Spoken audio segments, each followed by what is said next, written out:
Hello everyone, welcome to Shivi Study Chef. This is R.S. Sharma, Ancient Indian History, chapter number 25, Life in the Gupta Age.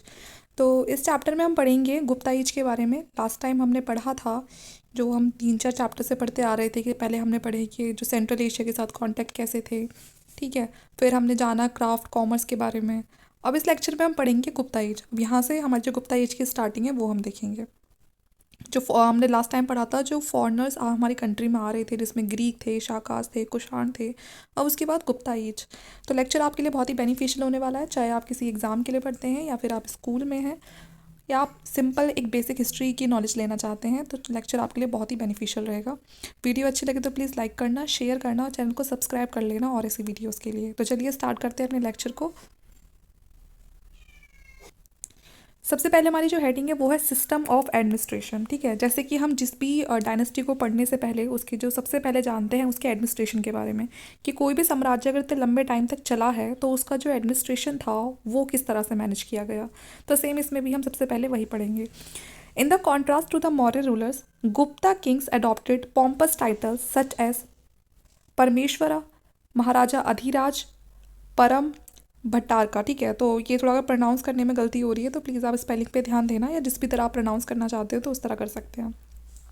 तो यहाँ पर जिस तरह से जो मौर्य रूलर्स में जो उस समय जो किंग थे उन्होंने अपने आप को टाइटल दिए थे, वैसे जो गुप्ता किंग थे यहाँ भी ये भी अपने आप को टाइटल देते हैं। ये अपने आप को जो टाइटल देते हैं ये थोड़े उनसे अलग होते हैं। जैसे कि यहाँ पर नाम लिखा हुआ ही है, परमेश्वरा, महाराजा अधिराज, ठीक है। जिससे कि पता चलता है कि मतलब वो अपने आप को सिग्निफाई करने की कोशिश करते हैं कि मतलब वो किसी दूसरे जो किंग या उनके जो एम्पायर है किसी से कम नहीं है, या फिर अपने नाम से वो जताना चाहते हैं कि वो अपने आप को किससे कंपेयर कर रहे हैं, ठीक है, कि वो बहुत बड़े महाराज हैं, है ना, या परमेश्वर के बराबर है। किंगशिप वॉज हेरिडेटरी, तो जैसे कि इस पे था कि जो इसमें किंगशिप थी वो हेरिडेटरी थी, कि मतलब फादर के बाद उसका सन, फिर उसका सन, फिर उसका son. And the royal power was limited by the want of firm adherence to the primogeniture, ठीक है। तो वही था कि इसमें जो सारी जो पावर्स थी, जो आसपास के जो और ऑफिसर्स थे जो अपॉइंट किए हुए थे, वो सारी रॉयल पावर्स सब उनकी फैमिली में से ही होते थे। The throne did not always go to the eldest son, creating uncertainties of which the chief and the high official took advantage. ये भी देखा गया है कि हमेशा जो थ्रोन है ऐसा नहीं था कि वो बड़े बेटे को ही मिला है। कुछ ना कुछ जो अनसर्टेनिटीज़ देखी गई हैं जो क्रिएट करते थे या तो चीफ या जो बड़ी बड़ी रैंक पर जो हाई ऑफिसर्स होते थे, और कहीं ना कहीं वो ऐसे डिफ़िकल्टीज क्रिएट करके उस थ्रोन को खुद से भी कैप्चर कर लिया करते थे। जो गुप्तास थे, ठीक है, वो गिफ्ट दिया करते थे ब्राह्मण्स को, और वो अपना ग्रैटिट्यूड शो करते थे कि उनका जो डिफरेंट गॉड्स के लिए जो ग्रैटिट्यूड है तो वो दान दक्षिणा वो ब्राह्मण को देके शो करते थे। वो विष्णु को मानते थे जिनको वो प्रोटेक्टर या प्रिजर्वर बोलते थे, लक्ष्मी को मानते थे, ठीक है। और यहाँ तक कि जो लक्ष्मी है उनके विष्णु की जिनको वाइफ कहा जाता है, तो गुप्ता किंग पर जो लक्ष्मी है उनकी आपको इमेज भी देखने के लिए मिलेगी, ठीक है। तो ये बेसिकली हमने जान लिया। The numerical strength of the Gupta army is not known, ठीक है। And evidently the king maintain a standing army, तो अपनी इनकी खुद की स्टैंडिंग आर्मी होती थी, और ये जो फोर्सेस वगैरह हैं इनको मेंटेन करते थे इनके फ्यूडेटरीज, ठीक है। फ्यूडेटरीज मतलब ये अपने जगह जगह जो लोग ये अपॉइंट करके रखते थे उनके अंडर ये जो आर्मीज़ हैं ये मेंटेन होती थी। हॉर्स चैरियोट होते थे, ठीक है, पीछे उनके जो स्टैंडिंग आर्मी है। कैवलरी होती थी इनके फोर्स में। हॉर्स आर्चरी बहुत ही इंपॉर्टेंट एलिमेंट था इनके मिलिट्री में, ठीक है। ये जो होते हैं ना घोड़े पे बैठ के जो भाले वगैरह फेंकते हैं, तो वो सबसे इंपॉर्टेंट था। During Gupta period land taxes increase in number, Gupta के टाइम पे जो लैंड पर जो टैक्सेस थे वो बहुत ज़्यादा बढ़ गए थे, ठीक है। ट्रेड और कॉमर्स पे कम हो गए थे। किंग टैक्स कलेक्ट करता था from 1/4 to the 1/6 of the produce, कि मतलब जो भी प्रोड्यूस उस टाइम पे होता था एग्रीकल्चर से, उस पर या तो 1/4 या फिर 1/6 इसके बीच में टैक्स लगता था। Whenever the royal army pass through the countryside local people had to feed it, ठीक है ना। तो वो लोकल जो पीपल थे उनकी जिम्मेदारी थी कि उनकी तरफ से जब भी आर्मी गुजरेगी तो वो उसको खिलाएंगे पिलाएंगे। जो पीजेंट थे उनको अपने एनिमल्स को सप्लाई करना पड़ता था, फूड ग्रेन्स को सप्लाई करना पड़ता था, फर्नीचर को सप्लाई करना पड़ता था जो किंग है उसकी खिदमत में। साथ में for the maintenance of royal officers on duty in rural areas, और साथ में जो रूरल एरियाज़ में जो बड़े बड़े जो ऑफिसर्स होते थे जो उस विलेज को या उस रूरल एरिया को मेंटेन करके रखते थे, उनको भी ये लोग अपनी जो पीजेंट्स हैं अपनी सर्विसेज प्रोवाइड करते थे। तो मतलब वही था कि जो हाई ऑफिसर कोई भी ऑफिसर है तो वो अच्छी खासी जो ये सब चीज़ें ऐशोराम वो पूरा उसको मिलता था। In central and western India the villager was also subjected to forced labour. तो जो सेंट्रल और वेस्टर्न इंडिया की बात करें हम गुप्ता एज की, तो जो विलेजर्स थे उनको फोर्स्ड लेबर की तरह भी काम करना पड़ता था। ठीक है, रॉयल आर्मी के अंदर चाहे उनका मन हो या ना हो लेकिन उनको काम करना पड़ता था। इसको बोलते थे विष्टी बोलते थे। ठीक है, तो रॉयल आर्मी के लिए इनको ये काम करना पड़ता था। जुडिशियल सिस्टम काफ़ी ज़्यादा डेवलप था गुप्ता के टाइम पे। ठीक है, अगर हम पहले से कंपेयर करें तो जुडिशियल सिस्टम यहाँ पर काफ़ी डेवलप हो चुका था। बहुत सारी लॉ की जो बुक्स है वो भी आ चुकी थी और कुछ काफ़ी सारी इसमें कंपाइल हो चुकी थी। The first time civil and criminal law were clearly demarcated. पहली बार जो सिविल लॉ है और जो क्रिमिनल लॉ है उनको अलग अलग रखा था कि ये सिविल लॉ है और ये क्रिमिनल लॉ है। जो चोरी है, ठीक है ना, किसी तरह की मिलावटखोरी है, तो इनको रखा गया था क्रिमिनल लॉ के अंडर। ठीक है, और जो डिस्प्यूट होते हैं कि प्रॉपर्टी को लेके अलग अलग तरह की, उनको रखा गया था सिविल लॉ के अंदर। ठीक है, elaborate laws were laid down about inheritance. तो ये जो बड़ी बड़ी चीज़ें हैं कि भाई आपने चोरी कर रहे हो, है ना, कि एडल्ट्री है, किसी खून खराबा कर दिया कुछ, तो ये तो बहुत बड़ा क्राइम होगा, है ना, तो ये सब क्रिमिनल लॉ के अंडर रखा जाता था, प्रॉपर्टी वाला सिविल लॉ के अंडर, क्योंकि इसमें कोई मारा मारी ऐसी नहीं है। जो लॉ है were laid down about inheritance as in the earlier time many laws continue to be based on the varna differentiation and it was the duty of the king to uphold the law and try cases with the help of the Brahmin priest. अब यहाँ पर जो ब्राह्मण वगैरह थे उनका थोड़ा ज़्यादा तवज्जो दी जाने लगी थी, तो थोड़ा जो पनिशमेंट थी, जो लॉज थे, वो किस चीज़ पर चल रहे थे, इनहेरिटेंस, मतलब वो वर्ण पर अब शुरू हो गए थे फिर से। जैसे मैंने आपको बताया था कि पहले जो लॉ थे वो इस तरह थे कि अगर कोई चार वर्ण थे, तो अगर कोई काम वही सेम गलती अगर कोई अपर कास्ट का कर देता है, जो अपर वर्ण है, तो उसको इतनी ज़्यादा जो हार्श पनिशमेंट नहीं दी जाती थी। लेकिन अगर वही सेम गलती कोई शूद्र कास्ट का कर रहा है, शूद्र वर्ण का कर रहा है, तो उसको पनिशमेंट बहुत ज़्यादा खराब पनिशमेंट दी जाती थी। तो यहाँ पर भी अब सेम वही चीज़ें होने लगी, वर्ण के आधार पर यहाँ लोगों के लिए लॉ बन गए थे। तो ये चीज़ तो यहाँ पर ख़राब देखी गई है। बाकी ये जितने भी अपने केसेस वगैरह थे, ये किसकी हेल्प से सॉल्व करते थे, ब्राह्मण जो प्रेस्ट है उनकी सलाह लेते थे। जो एसोसिएशन होती थी आर्टिशन की, मर्चेंट्स की, ये जो दूसरे थे वो सब भी, उनका भी जो काम था सारा लॉ के बेसिस पर ही चलता था। सील्स मिली है हमें जो वैशाली से, फ्रॉम भिटा नियर द इलाहाबाद। तो ये जो सील्स हमें मिली हैं ये वैशाली से, भिटा से, जो इलाहाबाद के पास है, वो बताती है कि यहाँ पर जो गिल्ड्स थे, मतलब जो ग्रुप था आर्टिशन का, मर्चेंट का, काफ़ी ज़्यादा फ्लरिश था। ठीक है ना, गुप्ता टाइम में भी। Gupta bureaucracy was not as elaborate as that of the Mauryas. अगर ये ब्यूरोक्रेसी देखें, ये ब्यूरोक्रेसी का मतलब ये है कि इनके एडमिनिस्ट्रेशन में जो मैनेजमेंट था, जो ऑफिसर्स थे, वो इतने ज़्यादा एक इलेबोरेट लेवल पर नहीं थे जितने मौर्यास के टाइम पर थे। ठीक है, मोस्ट इंपॉर्टेंट ऑफिसर्स जो गुप्ता एम्पायर में था उसको बोलते थे कुमारामात्य। ठीक है, गुप्ता एम्पायर में जो सबसे इंपॉर्टेंट ऑफिसर था उसको बोलते थे महामात्य, कुमार मात्या, सॉरी। ठीक है, और इनको अपॉइंट कौन करता था, किंग अपॉइंट करता था होम प्रोविंसेस में, और पॉसिबली इनको पेड किया जाता था कैश में। जो गुप्तास थे ये पॉसिबली इनको वैश्यास बताया गया है।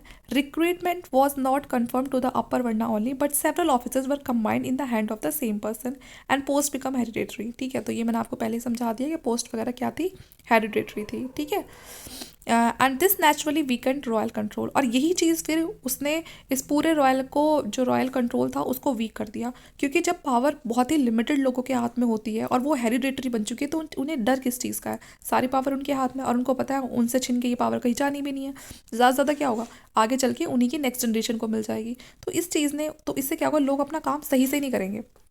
तो यहाँ पर वही जो रॉयल कंट्रोल था वो वीक पड़ गया था।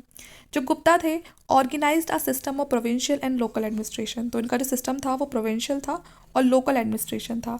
एम्पायर को इन्होंने डिवाइड किया हुआ था सबसे पहले, जिन्हें बोलते थे डिविजन्स में भुक्तीस। ठीक है, और फिर इन्हीं भुक्ति को आगे चल के डिवाइड किया हुआ था, sorry, each bhukti was placed under the charge of uparika. ठीक है, और भुक्ति का इंचार्ज कौन था, उपारिका, जो उसको पूरे भुक्ति को कंट्रोल करता था। सबसे पहले एम्पायर को डिवाइड किया है, जो डिवाइड किया है, जो डिविजन्स बने हैं उनको बोला है भुक्ति। भुक्ति को कौन कंट्रोल कर रहा है, उपारिका कंट्रोल कर रहा है। उसके बाद है जो भुक्ति है वह डिवाइडेड इनटू डिस्ट्रिक्ट। अब जो ये भुक्ति है, अब इनको आगे चल के डिवाइड किया जाएगा, इनको बोलते थे डिस्ट्रिक्ट। ठीक है ना, जो ये आगे टूटी डिस्ट्रिक्ट, और इन डिस्ट्रिक्ट को बोलते थे विषयास। ठीक है ना, इनको ये बोलते थे। Which were placed under the charge of vishayapati. अब इन जो ये विषयास है इनको कौन कंट्रोल करता था, vishayapati. In eastern India vishayas were divided into vithi. अब फिर आगे चल के जो ये विषयास डिस्ट्रिक्ट है ये फिर टूटते थे, तो विथीस। ठीक है। और इन विथीज़ को फिर से डिवाइड करके फिर इनको विलेजेस में किया जाता था। समझ रहे हो, सबसे पहले एम्पायर को तोड़ा भुक्तीज़ में, भुक्ती को तोड़ा विश्यास में, और विश्यास को तोड़ा विथीज़ में, और फिर इन विथीज़ को विलेज में। भुक्ति को कौन कंट्रोल कर रहा है? उपारिका, ठीक है। विश्यास को कौन कंट्रोल कर रहा है? विश्यापति। तो आपको पूरा समझ आ गया होगा ये। The village headman gain importance in Gupta time managing village affair. तो विलेज हेडमैन को काफ़ी यहाँ पर इंपॉर्टेंस मिलती थी गुप्ता टाइम में, क्योंकि गांव में जो भी लड़ाई झगड़े या जो भी कुछ भी मामला है वो सारा कौन कंट्रोल करता था? ये विलेज हेडमैन ही कंट्रोल करता था, गाँव में जो बड़े लोग हैं उनसे बातचीत करके। With the administration of a village और a small town leading local element were associated, no land transaction could be effected without their consent. तो मतलब कहीं भी गांव में कुछ भी लैंड ट्रांजेक्शन हो रही है या कोई भी और दूसरा काम हो रहा है, उसकी मर्जी के बिना कोई भी बड़ा काम गांव में नहीं होता था। अर्बन एडमिनिस्ट्रेशन की बात करें तो ऑर्गेनाइज्ड प्रोफेशनल बॉडी, तो यहाँ पर एक प्रोफेशनल बॉडी को बना के रखा था। The ceilings from the Vaishali show that artisan, merchant and the head of the guild served on the same corporate body and in this capacity they obviously conducted the affair of the town। अब शहर में अमीर लोग कौन थे? जो बड़े बड़े आर्टिशियन थे, जो मर्चेंट थे, है ना, और जो इन सब का जो ग्रुप होता था उनका जो हेडमैन होता था। तो ये पूरा एक कॉरपोरेट बॉडी की तरह काम करते थे। अब शहर में जो अमीर होगा उन्हीं का एक ग्रुप बना दिया, और यही अब टाउन से जुड़े हुए जो भी अफेयर्स होते थे उनको हैंडल करते थे। ठीक है। गांव में कौन कर रहा है? विलेज हेडमैन कर रहा है। और शहर में कौन कर रहा है? जो कि बड़े बड़े हम बोल सकते हैं, जो एक बिजनेसमैन है जो शहर में बड़े बड़े। Administrative board of the district Kotivarsha in the north Bengal including the chief merchant, chief trader and the chief artisan. तो ये बता रखा है कि उस समय जो एडमिनिस्ट्रेटिव जो पूरा बोर्ड होता था किसी भी डिस्ट्रिक्ट को चलाने के लिए, तो इसमें चीफ मर्चेंट होते थे, चीफ ट्रेडर होते थे, चीफ आर्टिशियंस होते थे। ठीक है, यही सब बड़े बड़े लोग। तो इनका कंसेंट बहुत ज़रूरी था उस समय, अगर टाउन के अंदर कोई भी लैंड ट्रांजैक्शन हो रही है। आर्टिशियन होते थे, बैंकर्स होते थे, ये सब ऑर्गेनाइज्ड होते थे अपने अपने सेपरेट गिल्ड में, कि ये आर्टिशियंस का एक ग्रुप हो गया, ये बैंकर का एक ग्रुप हो गया, और इनका फिर कोई एक हेड होता था। हमने बहुत सारे गिल्ड्स के बारे में सुना है, जिसमें आर्टिशियन के, ट्रेडर्स के, जो बीटा में मिलती हैं, वैशाली में थी। At Mandsaur in Malwa, at Indore, silk weaver maintain their own guilds. ठीक है, तो इन जगह पे मालवा, मंडसौर, यहाँ पर अपने खुद के अलग जो गिल्ड है वीवर वगैरह के, सबको अलग से मेंटेन किया हुआ था। In the district of Bulandshahr in western UP the oil pressure were organised into the guilds. ठीक है, तो यहाँ पर ये जो ऑयल प्रेशर्स वगैरह होते थे, ये सब उनका तेल वगैरह का जो काम होता था, इनका अपना अलग सेपरेट एक ग्रुप होता था। It seems that this guild specially those of merchant enjoyed certain immunities. ठीक है, और इनको कुछ ना कुछ अपनी स्पेशल जो इम्यूनिटीज़ इनके पास होती थी, ये जितने भी जो ग्रुप में जो लोग होते थे, गिल्ड्स वगैरह होती थी। ठीक है, जिसे श्रेणी भी बोलते थे। They look after the affair of own members and punish those who violated the rules and custom of the guild. जैसे कि मैंने कहा कि आर्टिशियन का अपना एक अलग गिल्ड है, मर्चेंट का अपना अलग गिल्ड है, तो इनके अपने कुछ लॉ, कुछ कस्टम्स भी होते थे, और जो इनके लॉ और कस्टम को इनके ग्रुप के अंदर नहीं मानता था, तो फिर ये खुद ही अपना वो जो लड़ाई झगड़ा है वो खुद ही हैंडल करते थे। ठीक है, और फिर उसको पनिश भी करते थे। जो सिस्टम है एडमिनिस्ट्रेशन का described above applied only to the north, Bihar, Bengal and some adjoining area of MP which were ruled directly by the officers appointed by the Gupta king. जो सिस्टम ऑफ एडमिनिस्ट्रेशन था वो डिस्क्राइब जो किया गया है, उसमें ज़्यादातर हमें जो एरिया है वो मिला है नॉर्थ, बंगाल, बिहार, यूपी, जहाँ पर जो गुप्ता थे उनका जो सिस्टम ऑफ एडमिनिस्ट्रेशन है ये इन्हीं एरिया तक सीमित था, जहाँ पर डायरेक्टली रूल हुआ करता था गुप्ता किंग का। ठीक है, या फिर उनके द्वारा अपॉइंट किए गए ऑफिसर्स का, क्योंकि जहाँ गुप्ता का रूल ही नहीं है, उनके ऑफिसर ही नहीं है, तो वहाँ पर क्यों अप्लाई करेंगे। जो मेजर पार्ट था इनके एम्पायर का, वो ज़्यादातर उस पर रूल था इनके बनाए हुए खुद के चीफ का। ठीक है, और ये ज़्यादातर जो जीता था समुद्रगुप्त ने। ठीक है, The vessel who lived on the edge of the empire had three obligations to fulfill. As subordinate princes, they offered homage to the sovereign by the personal attendance at his court. तो जो इनके आसपास के जो area थे boundary वाले, वहाँ इन्होंने अपने खुद के जो प्रिंसेस वगैरह वो बैठा रखे थे। तो ये क्या करते थे प्रिंस, ये इनको अपनी सर्विस प्रोवाइड करते थे, जो गुप्ता एम्पायर के जो ये जो किंग है उनको, और इनका एक काम होता था कि कोर्ट में जाके एक तरह से इनको अटेंडेंस लगानी है। ठीक है, और जो किंग है उसको ट्रिब्यूट पे करना है, तभी वो गुप्ता किंग के अंदर एक अपना एरिया चला सकता है। ठीक है, and presented to him daughters in marriage. ठीक है, और शादी वगैरह में जिनकी डॉटर्स वगैरह है उनको प्रेजेंट करना है। तो इस तरह की चीज़ें भी देखी गई हैं। It seems that in return they obtain charters to rule the area. और इसके बदले जो गुप्ता किंग होते थे वो इन प्रिंसेस को क्या बोलते थे कि ठीक है, आप जिस एरिया में रूल कर रहे हो करते रहो, कोई आपको वहाँ से हटाएगा नहीं। Mark with the royal Garuda seal seem to have been issue to the vessel. कुछ वहाँ से कॉइन वगैरह भी मिली है, गरुड़ कॉइन मिली है जो ये अपने वेसल्स के लिए इशू कराते थे। गुप्ता दस control several tributary princess in MP and elsewhere. ठीक है, तो ये बताया गया कि गुप्ता के टाइम पे बहुत सारे प्रिंसेस को ये कंट्रोल कर रहे थे एमपी और उसके बाहर वाले एरिया में। ठीक है, तो सेकेंड इंपॉर्टेंट फ्यूडल डेवलपमेंट है that surfaced under the Gupta was a grant of physical and administrative concession to the priest and administration. तो ये प्रेस्ट वगैरह एडमिनिस्ट्रेटर को बहुत मानते थे। Started in the Deccan by the Satavahana, the practice become a regular affair in Gupta time particularly in MP. तो यही same चीज़ आपको उसमें भी देखने के लिए मिलेगी, जो सतवाना वाला वो है ना, तो वहाँ पर भी सेम चीज़ मिलेगी आपको गुप्ता के द्वारा करते हुए।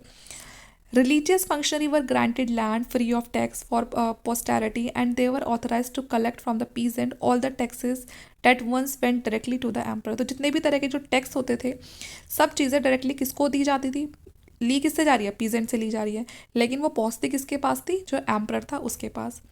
The village granted to the beneficiaries could not entered by the royal agent, retainer, other, and the beneficiaries were also empowered to punish criminal। ठीक है, जो भी यहाँ पर गांव में जो उन्होंने अपने बेनिफिशरीज बैठाए हुए भी थे, ठीक है, उनको भी इन्होंने कुछ पावर दी हुई थी कि वो भी जो क्रिमिनल वगैरह हैं उनको पनिश कर सकते हैं। ठीक है, whether the state officers were paid by the grant of land in Gupta time is not clear. तो इस बात का तो कोई पक्का प्रूफ नहीं है कि जो ऑफिसर्स थे उनको वो सैलरी कैसे देते थे, कैश में देते थे या लैंड में। जो लैंड है उसके बारे में कोई क्लियरली मेंशन नहीं है। The abundance of gold coin would suggest that the higher officers continue to paid in cash. उस समय के कॉइन बहुत सारे मिलते हैं गोल्ड के, तो उससे लगता है कि शायद जो हायर ऑफिसर्स थे उनको कैश में ही वो सैलरी उनकी देते थे। ठीक है, जो लैंड ग्रांट्स है वो कम ही देते होंगे। As much of the imperial administration was manage by the feudatories and the beneficiaries, Gupta ruler did not require as many officials as did the Maurya. Gupta के टाइम पे जो फ्यूडरेटरीज थे या फिर जो उनके खुद के जो बेनिफिशरीज थे वही ज़्यादातर पूरे जो एडमिनिस्ट्रेशन है उसको संभालते थे, और यही आगे चल के कहीं ना कहीं इनके एम्पायर को वीक करेगा। रीज़न मैं आपको पहले बता चुकी हूँ, क्योंकि इनके अपने खुद के लोग हैं, सब कुछ हेरिडेटरी है, तो उनको कुछ पावर छीनने का कोई डर था ही नहीं। लेकिन ऐसी चीज़ें मौर्य के टाइम पे नहीं थी। मौर्य के टाइम में बहुत सारे ऑफिसर्स वगैरह काफ़ी थे। The Gupta state did not regulate economic activities on any substantial scale. The participation of leading artisan, merchant, elder, and other in the rural and the urban administration also lessened the need to maintain a large retinue of the officers। ठीक है, जो participation था वो काफ़ी था। जो leading artisans थे, merchant थे, ठीक है ना, बड़े और जो बड़े लोग थे उस समय, जो बुज़ुर्ग हम बोल सकते हैं, और दूसरे जो रूरल और अर्बन एडमिनिस्ट्रेशन को चलाने में इन सभी का काफ़ी रोल रहता था। ठीक है, तो ये आधे मुद्दे तो ये लोग खुद ही सुलझा दिया करते थे, क्योंकि हर ग्रुप का अपना एक लीडर बना दिया और वही लीडर वहीं के वहीं सारे मामलों को सुलझा रहा है। तो आर्मी की भी इन लोगों को इसलिए ज़्यादा ज़रूरत नहीं लगती थी, और इसलिए ही बहुत बड़ी कोई आर्मी इन्होंने मेंटेन नहीं की हुई थी। The Gupta neither need nor had the elaborate administrative machinery of Maurya time. तो गुप्ता के टाइम पे बहुत ज़्यादा कोई इलेबोरेट एडमिनिस्ट्रेटिव मशीनरी नहीं थी जैसे कि मौर्य के टाइम पे थी। In some ways their political system appear to have been the feudal, क्योंकि इनका जो पॉलिटिकल सिस्टम था वो फ्यूडल था। ठीक है, क्योंकि हर जगह इन्होंने कुछ कुछ ग्रुप बना के या प्रिंसेस बैठा रखे थे कि वहीं के मामले रफा दफा हो जाए, कोई सेंट्रलाइज सिस्टम नहीं था। Trend in trade and agrarian economy. ठीक है, तो इसमें हम देखेंगे एग्रीकल्चर वगैरह के बारे में। तो हमें इकोनॉमिक लाइफ के बारे में जो गुप्ता टाइम के जो लोग हैं उससे कुछ आइडिया मिलता है, जहाँ हम जो फाहयान है उनका जो डॉक्यूमेंट है वो पढ़ते हैं, क्योंकि वो गुप्ता एम्पायर के टाइम पे ही इंडिया को विजिट किया था। चाइनीज़ ट्रैवलर थे जो बताते हैं हमें मगध के बारे में पूरी इंफॉर्मेशन देते हैं। उस समय जो भी सिटीज़ वगैरह थी उसके बारे में बताते हैं, जिसमें उन्होंने अमीर लोगों के बारे में बताया है, and supported it with the charitable offering. और उन्होंने बताया है कि जो ये रिच पीपल होते थे काफ़ी ज़्यादा सपोर्टिव और चैरिटेबल काम, मतलब चैरिटी वगैरह ये सब किया करते थे। एशियन इंडिया में जो गुप्ता थे उन्होंने काफ़ी ज़्यादा जो largest number of gold coin issue कराए हैं, जिनको बोलते थे दिनार। और ये चीज़ें पता चलती हैं उस समय की जो हमें इंस्क्रिप्शन मिलती हैं। Regular in size and weight and they appear in many type and subtype. तो जो ये कॉइन है ये साइज़ में रेगुलर साइज़ में होते थे और बहुत सारे तरह के मिले हैं, बहुत सारे इनके सब टाइप मिले हैं। और इन पे ज़्यादा जो गुप्ता किंग के जो गुप्ता किंग होते थे उनकी इमेजेस वगैरह भी हैं, ठीक है। एंड कुछ वॉर वगैरह के जो सीन है, आर्ट वगैरह, तो इस तरह की जो चीज़ें हैं वो उनके कॉइन पर देखी गई हैं। Although in gold content the Gupta coin are not as pure as the Kushan one. तो जो गोल्ड के कॉइन तो मिले हैं लेकिन वो इतने प्योर नहीं है जितने कुशान के टाइम पर है। They not only serve to pay the officers in the army administration but also to meet the need of the sale and the purchase of the land. तो उन्होंने ये सब जो चीज़ें जो यूज़ करी हैं कोइन वगैरह, ये सिर्फ आर्मी को या एडमिनिस्ट्रेशन के लिए ही नहीं करी हैं जो वहाँ पर ऑफिसर हैं उनको पे करने के लिए, बल्कि जो सेल करने के लिए या लैंड को परचेज करने के लिए भी इन कॉइन का काफ़ी ज़्यादा यूज़ हुआ है। After the conquest of Gujarat, Gupta issued a large number of silver coin. जब कॉन्क्वेस्ट होता है गुजरात में, गुप्ता किंग जो जो गुप्ता हैं वो जब कॉन्क्वेस्ट करते हैं गुजरात के लिए, तो इस टाइम पर इन्होंने बहुत सारे जो सिल्वर कॉइन है उनको इशू कराया था, mainly for the local exchange, ठीक है। Silver occupied important position under the western Kshatrapa. और अब बाद में चल के जो सिल्वर है ये काफ़ी ज़्यादा इंपॉर्टेंट पोजीशन जो है ऑक्यूपाई कर लेता है। In contrast to those of the Kushan, Gupta copper के coin are very few in number. Kushan के टाइम पे जो कॉपर कॉइन पे, मतलब उनके टाइम पे भी कॉपर कॉइन थे, लेकिन गुप्ता के टाइम पे जो ये कॉपर कॉइन थे ये बहुत ज़्यादा नंबर्स में नहीं थे। They would suggest the use of money did not touch the common people as much as it did the under the Kushan. जितने कॉइन और जितनी ज़्यादा जो मनी का जो ट्रांसफ़र था, जो एक्सचेंज था, जो कुशान के टाइम पे हुआ कि जो लोकल पीपल है वो भी एकदम अच्छे से यूज़ कर रहे हैं मनी का, इतना तो किसी के टाइम पे भी नहीं हुआ, गुप्ता के टाइम पर भी नहीं हुआ। In comparison to the earlier period, we notice a decline in long distance trade. Till AD 550 AD, India carried on some trade with the Eastern Roman Byzantine Empire which is exported silk, ठीक है। तो थोड़ा सा यहाँ पर long distance जो trade था उसमें डिक्लाइन देखा गया है। इंडिया अभी भी ट्रेड कर रहा था, ठीक है, ईस्टर्न रोमन के साथ, बेजेंटाइन जो एम्पायर थी उसके साथ, एक्सपोर्ट जो सिल्क वगैरह उसका एक्सपोर्ट हो रहा था।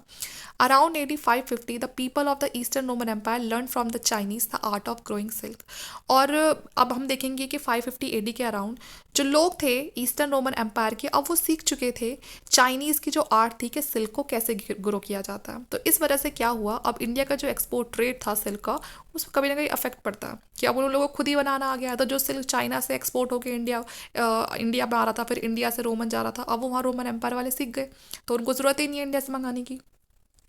Even before the mid 6th century, the demand for Indian silk abroad has slackened, and in the mid 5th century, a guild of silk weavers left their original home in western India and the state of Lata and Gujarat and migrated to Mandsaur in Malwa, where they abandoned their original occupation and adopted the other professional.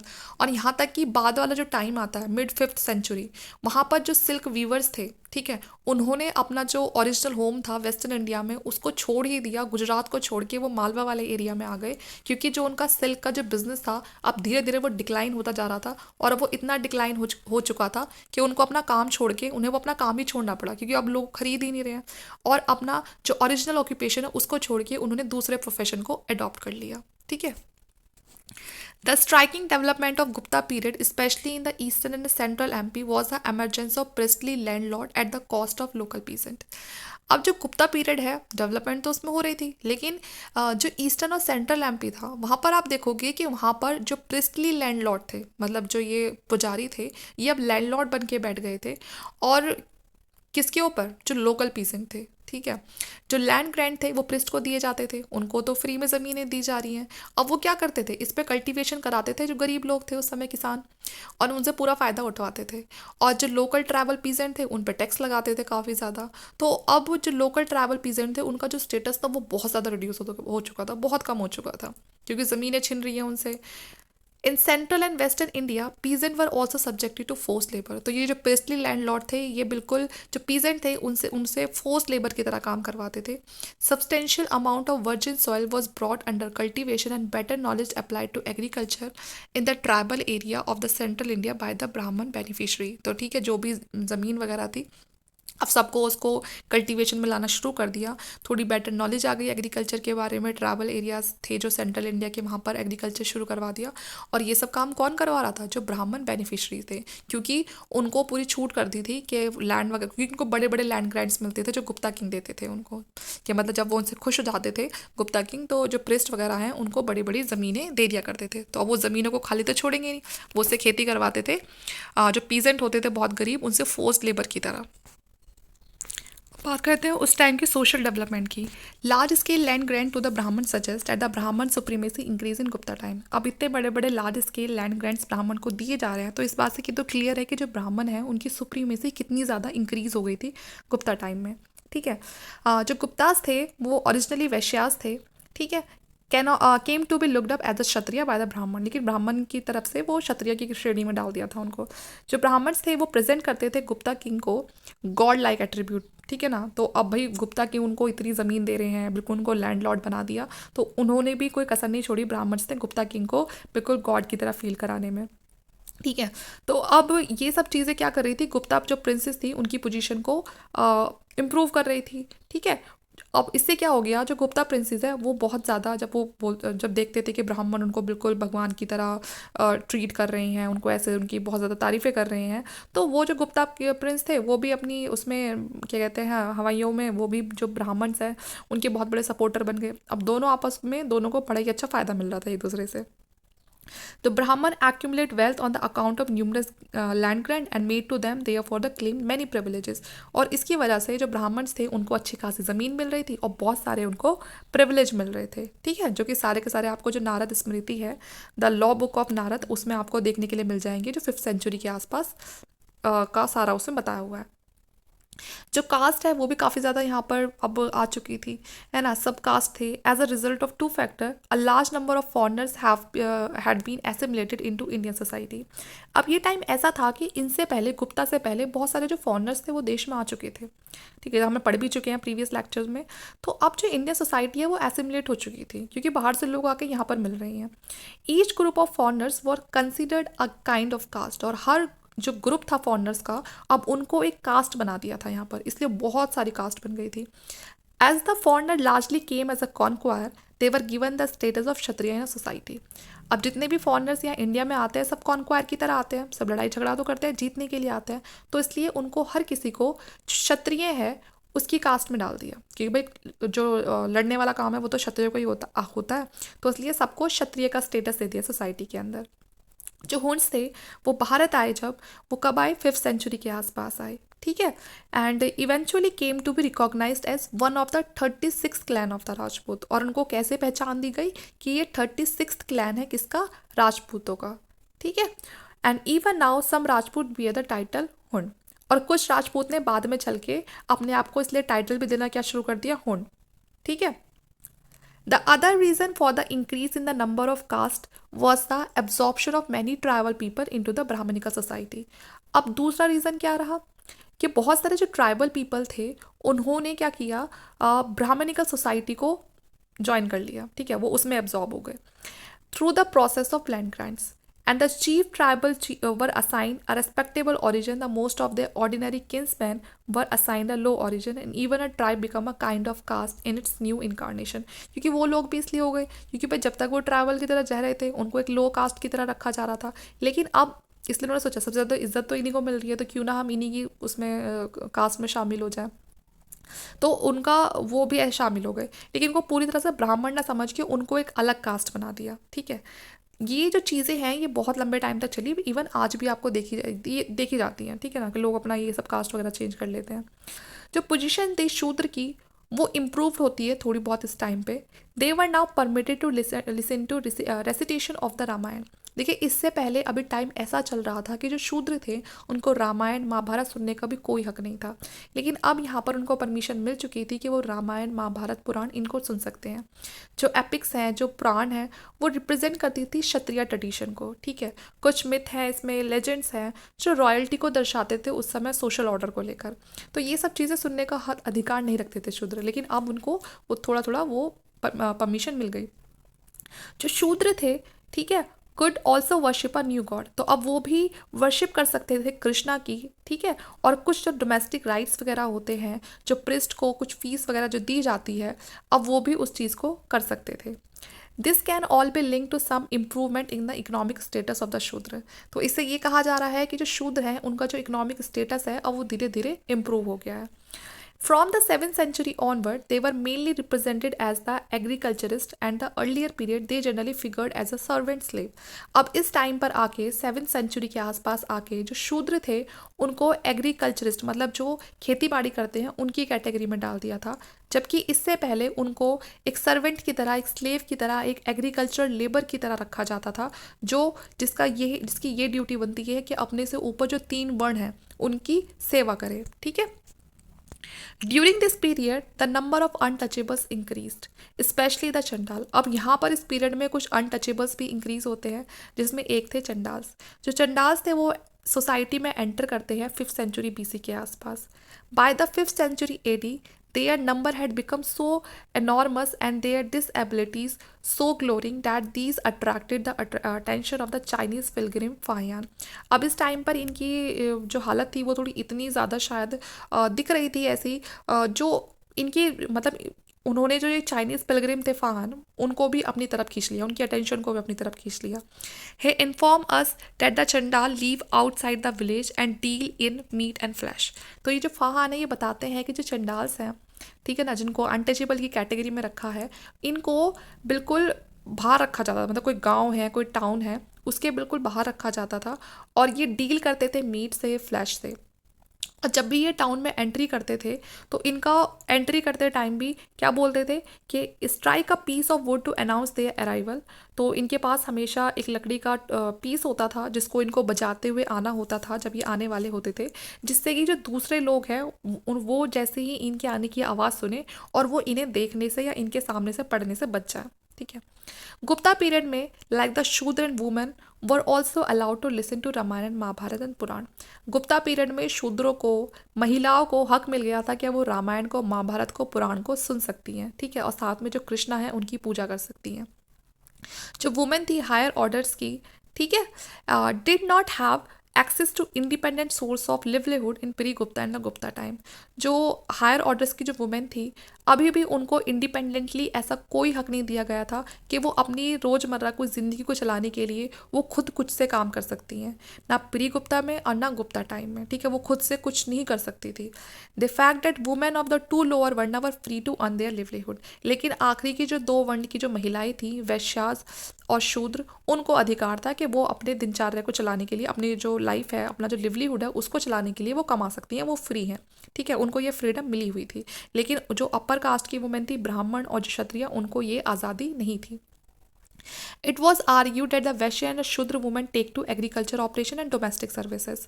तो जो वैश्य और जो शूद्र में जो महिलाएं थीं उनको एग्रीकल्चर करने का, डोमेस्टिक सर्विसेज वगैरह में पार्टिसिपेट करने का, ठीक है, और अपने हस्बैंड के साथ बाहर निकल कर काम करने का उनको अधिकार था। ठीक है ना, उनको ये छूट थी।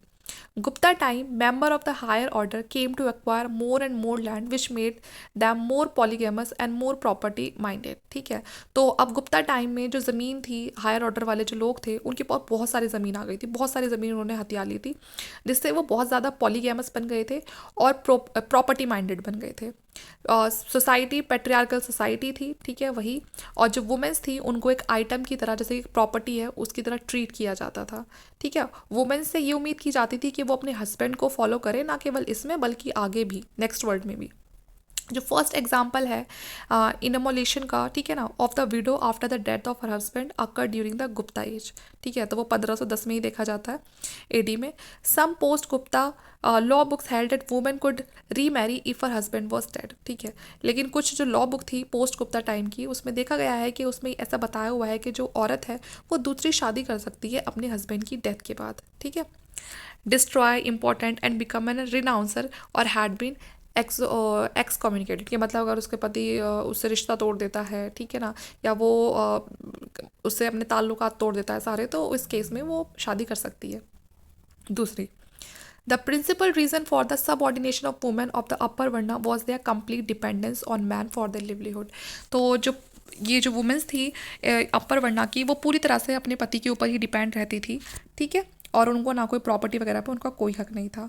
जो ओल्डेस्ट स्मृति है, लॉ बुक है स्टेट की, the gift of jewellery, ornaments, garments, similar other present made to the bride on the occasion of her marriage was consider her property. उसकी शादी के टाइम पे उसे जो भी कपड़े, गहने, ठीक है ना, या दहेज में जो भी चीज़ें मिलती थी, सिर्फ वो उसकी प्रॉपर्टी होती थी। Gupta and post Gupta law books enlarge the scope of this gift. ठीक है, तो गुप्ता और पोस्ट गुप्ता में ये जो गिफ्ट्स हैं इनको थोड़ा और इनलार्ज करके बताया है। जो प्रेजेंट है वो ब्राइड को मिलते थे, receive by bride not only from her parent side but also from the parents in law. ठीक है, तो वो बताया है कि जो गिफ्ट थे सिर्फ उसको पेरेंट्स की साइड से ही नहीं मिलते थे, बल्कि जो उसके इन लॉज हैं उनकी साइड से भी मिलते थे। ठीक है, और इसको बोलते थे स्त्री धन। ठीक है, जो ब्राइड का होता था। Katyayana a law maker of the 6th century, ये एक लॉ मेकर थे 6th century के आसपास।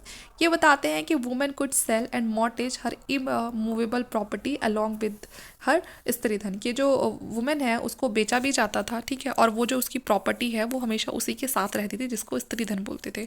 और वो जो औरत है वो उस प्रॉपर्टी के साथ कुछ भी कर सकती है, वो उसे रख भी सकती है, बेच भी सकती है। Women received shares in landed property according to the lawmaker, but generally a daughter was not allowed to inherit landed property। ठीक है, तो जो वुमेन है वो कुछ शेयर्स प्रॉपर्टी का ले सकती थी। ठीक है, लॉ मेकर के अकॉर्डिंग, लेकिन डॉटर नहीं ले सकती थी। वुमेन इन द केस कि मतलब अपने हस्बैंड वगैरह की ले रही है वो। ठीक है, लेकिन डॉटर को ऐसा कोई राइट नहीं था वो कि मतलब उसकी कोई पिता की प्रॉपर्टी है वो उसको मिल जाए, नहीं, क्योंकि पूरी पेट्रियार्कल सोसाइटी थी। सिर्फ जो पिता की प्रॉपर्टी है वो सिर्फ बेटे को ही मिलती थी। ठीक है, या फिर उसके बेटे को, डॉटर्स का कोई उसमें राइट नहीं होता था। नियोग, अब ये नियोग क्या है? According to which a younger brother or the kinsman could marry the wife of the elder brother.